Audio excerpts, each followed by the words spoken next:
Doctor Mohammad Yunus Nobel বিজয়ী অর্থনীতিবিদ এবং সামাজিক ব্যবসার পথিকৃৎ।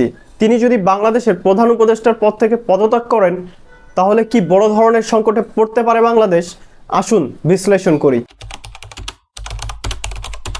প্রধান উপদেষ্টা হিসাবে ডক্টর মোহাম্মদ ইউনূস কোনো সরকারি মন্ত্রণালয়ের দায়িত্বে না থাকলেও অনেক উচ্চ পর্যায়ের নীতি নির্ধারণী আলোচনা, আন্তর্জাতিক সহযোগিতা এবং সামাজিক উন্নয়ন পরিকল্পনায় গুরুত্বপূর্ণ পরামর্শদাতা হিসাবে ভূমিকা পালন করছেন। বিশেষ করে সামাজিক ব্যবসা, জলবায়ু পরিবর্তন, ক্ষুদ্র ঋণ ও উদ্যোক্তা উন্নয়নের বিষয়ে তার মতামত অনেক সময় নীতিগত সিদ্ধান্তে প্রভাব ফেলে।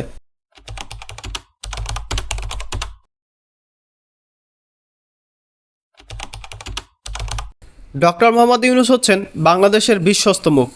তার পদত্যাগ অনেক আন্তর্জাতিক সংস্থা ও দাতাদের মধ্যে অনিশ্চয়তা তৈরি করতে পারে।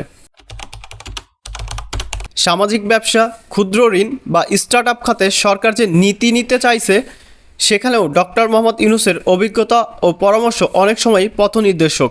পদত্যাগের পর এই খাতে নেতৃত্ব শূন্যতা দেখা দিবে। তিনি একাধারে তরুণ উদ্যোক্তাদের জন্য অনুপ্রেরণা, আবার আন্তর্জাতিক মহলে বাংলাদেশের মর্যাদার প্রতীক। তিনি সরে গেলে এই দুটি দিকেই ধাক্কা লাগবে। ইউনূস সেন্টার ও সংশ্লিষ্ট প্রোগ্রামগুলো বন্ধ বা দুর্বল হয়ে যেতে পারে। অনেক আন্তর্জাতিক সভায় তার উপস্থিতি বাংলাদেশের প্রতিনিধিত্ব করত, সেগুলোতে প্রভাব পড়বে। তার তথ্য উদ্যোগ বাদে এই খাত নীতি ও দিক নির্দেশনার স্থবির হয়ে যেতে পারে। প্রশ্ন হলো, বাংলাদেশ কি প্রস্তুত? যদিও কিছু তরুণ নেতৃত্ব উঠে আসছে, কিন্তু ইউনূসের মতো অভিজ্ঞ, গ্রহণযোগ্য ও আন্তর্জাতিকভাবে সম্মানিত ব্যক্তিত্ব এখনও দৃশ্যপটে নেই। তার অবর্তমানে সরকার ও বেসরকারি খাতে সমন্বয়হীনতা তৈরি হতে পারে। ডক্টর মোহাম্মদ ইউনূস হয়তো প্রশাসনের কেউ নন, তবে তার পরোক্ষ প্রভাব অনেক গভীর।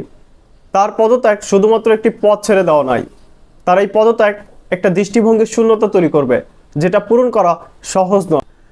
আপনার মতামত কি? ডক্টর মোহাম্মদ ইউনূস সরে গেলে বাংলাদেশের কত বড় ক্ষতি হবে? কমেন্ট বক্সে জানিয়ে যাবেন। আমাদের ভিডিওটি ভালো লাগলে একটি লাইক, কমেন্ট অ্যান্ড শেয়ার করবেন। আর এরকম বিশ্লেষণধর্মী ভিডিও পেতে আমাদের চ্যানেলটি অবশ্যই সাবস্ক্রাইব করতে ভুলবেন না।